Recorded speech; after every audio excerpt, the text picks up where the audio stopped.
All right, and that brings us into this week's game against Vanderbilt. So let's move into some of the big storylines for this year. I think one of the major storylines, what everyone's looking for right now, is the quarterback situation in South Carolina. Who will start a quarterback? Obviously, we have the incumbent Perry Orth, but he sort of underperformed last year. He's a walk-on guy. He threw for 1,900 yards, give or take, but his touchdown-interception ratio wasn't great, 12-9. He only completed 54.8% of his passes, and he's only 1-7 as a starter. That being said, he did come up. His one victory was against Vanderbilt last year, and I think we put him in early, and his poise helped sell our guys down. I think Perry Orth starts us off, and then from there, if McElwain doesn't get rattled, maybe he'll get some significant playing time. He's dual threat guy, sort of fits into what Kurt Roper wants to accomplish, and if he plays well, maybe that bodes well for him getting the starting job. But I would also look out for Bentley to get some playing time. He's definitely has the most raw talent of the three. Coach's son, he knows the playbook well. He's got a great football mind, and he's been there competing. These guys have more experience than him, but had he enrolled early, perhaps we'd be seeing him starting against Vandy. No question. I think he's a guy that has all the talent in the world, but just doesn't know the playbook quite well enough for the coaches to feel comfortable with him playing a significant amount of reps this early in the season. As the season progresses, as he learns the playbook, better, the coaches will feel more comfortable. I think he's a guy that has the talent to, become the starter at some point this year. And we'll kind of touch on the Vanderbilt quarterback situation real quick. This is a position they've had a lot of trouble with. It's been a revolving door of sorts since Derek Mason's been the head coach there. They've had 6 different starters in his 2 years, but they're going to rely on Kyle Shermer. He's a sophomore, played a little bit last year. Originally, they thought they were going to redshirt him. Decided to play him, and he was wildly inconsistent, as to be expected, as a true freshman who thought he was going to redshirt. Underachieved a little bit. Only completed upwards of 40% of his passes.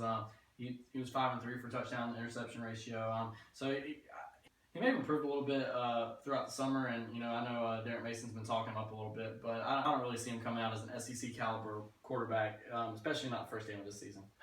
Yeah, I think it's a tall order for Kyle Shermer. Granted, the game's at home, but is Travaris Robinson and Will Muschamp led the defense.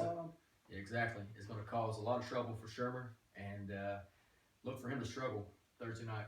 Right.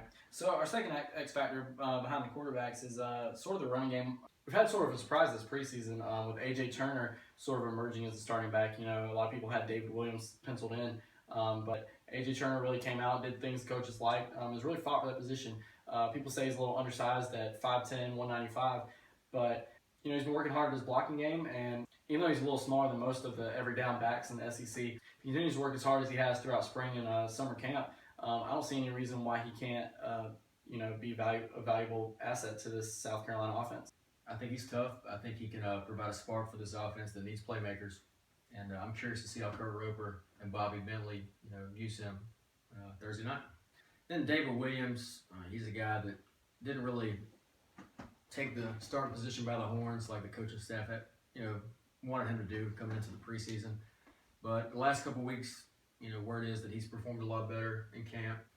And they're hoping that Williams will come on this year and be, a guy who can eventually become the starter, and A.J. Turner kind of complement him. Maybe he and Turner can push each other and, become the 1-2 punch that the South Carolina offense needs. We also need to look at how Webb is going to perform for Vandy. He's been a little mouthy during SEC Media Days.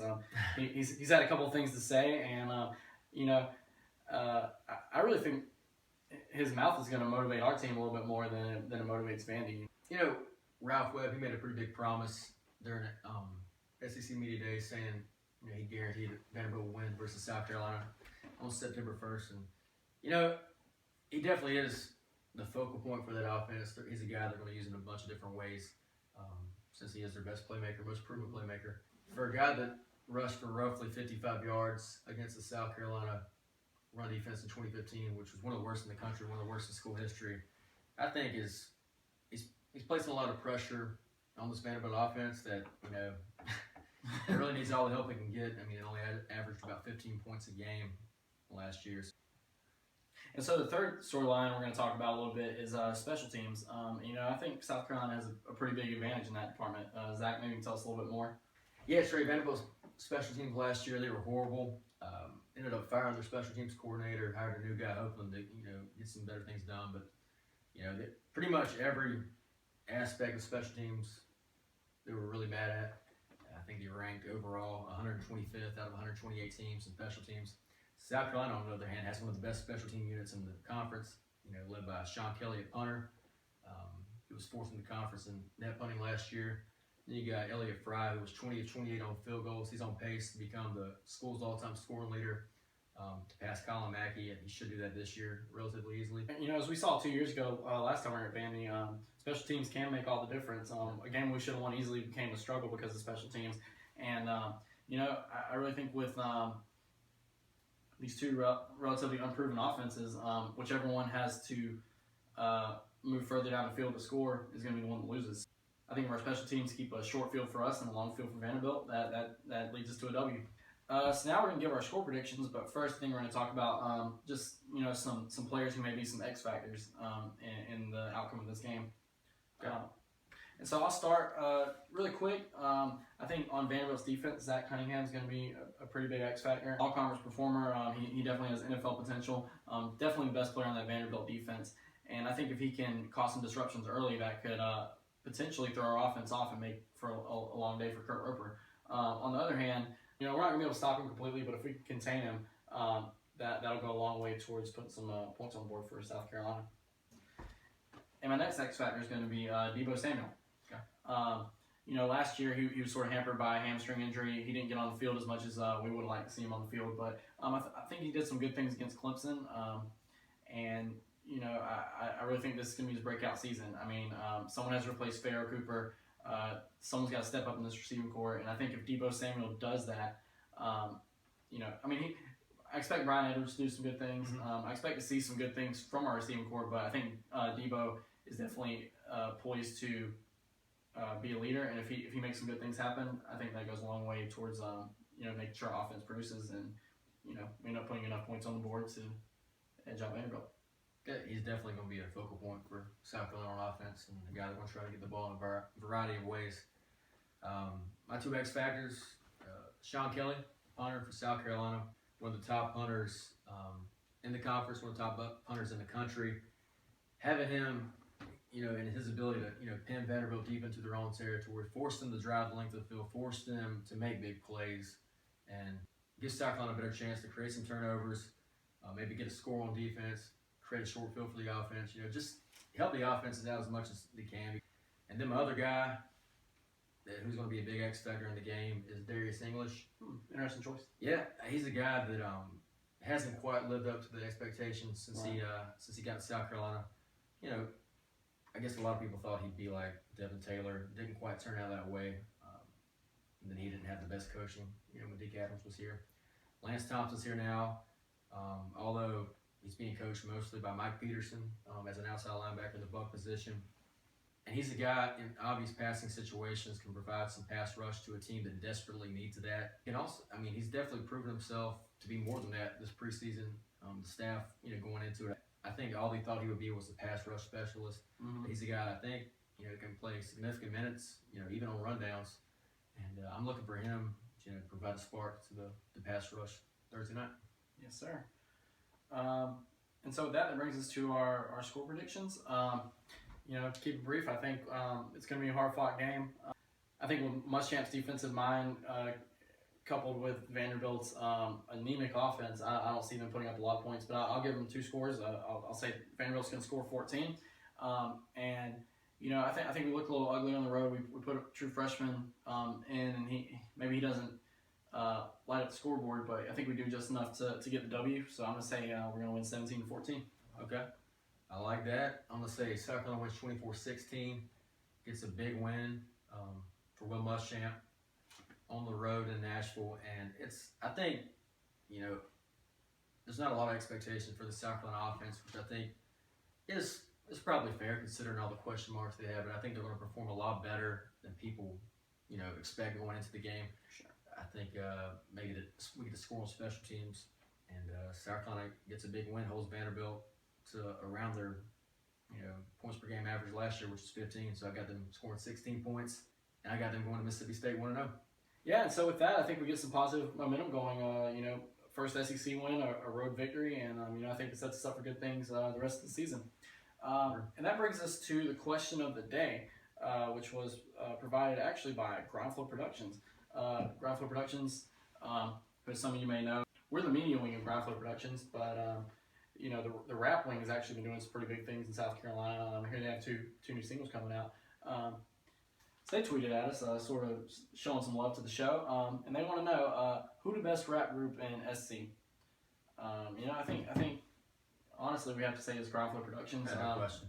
Yeah, even though they haven't really gotten the recognition they're going to get yet, if you want to talk about potential, raw talent, flows, catchiness, I think they're the total package. Oh yeah, I agree, Trey. There's a lot of talent within that group. I think they're really, they're just now starting to kind of see their potential. I think there's nowhere to go but up, and their ceiling is there isn't one. The sky's the limit for that group, and I'm looking forward to those two singles dropping, here in the next few weeks. So with that, we're gonna transition into the rapper of the week, and Trey has that winner. So actually, this really has nothing to do with them tweeting at us, but so Lil Wayne, don't try this if you're at home watching right now. Don't think you can tweet at us and just become rapper of the week. That's a lot of publicity. We understand that we're not giving it away for free. Feel free to tweet at us. We'll answer your question. I'm not saying you won't be rapper of the week one day, Wayne, but it's just funny how this worked out. But rapper of the week is also Groundfloor Productions. And as we said, you heard their song in the opening credits, Gunner's Island Anthem. And they've got another single dropping called Limo Full of Weed pretty soon. And they're making waves in South Carolina. Something the South Carolina rap scene has been desperately needing for some years is some guys like this to come in and make some hits that are accessible to everyone. Some good party songs, but also some heartfelt emotion. Underlying all of that. And so with that, I think that brings us to a close. Yeah, it's been fun, and that wraps up the inaugural episode of 5 Points Perspectives, the Cocky Bastards Chronicles. And we look forward to doing this for y'all each and every week throughout the season. And if y'all have any questions for us, feel free to tweet at us at CB Chronicles on Twitter. And look for us early next week to recap this Vanderbilt game, and if there were any upsets in the world of college football, we'll try and hit on those as well. But Trey, got any closing remarks? This show's Groundfloor, and be on the lookout. We coming up. That's right. And Taylor Oxendine, appreciate your insight from Chicago, Illinois. He'll be in studio next week. Yeah, he'll be a regular. He couldn't make it this week, but he'll definitely be on the show. So look out for his feedback.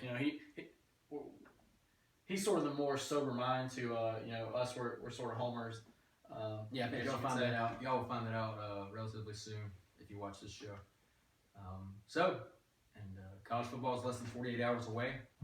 So with all that being said, we've enjoyed it, and hopefully, we'll get better as this thing goes along. And nowhere to go but up. And we will see y'all next time.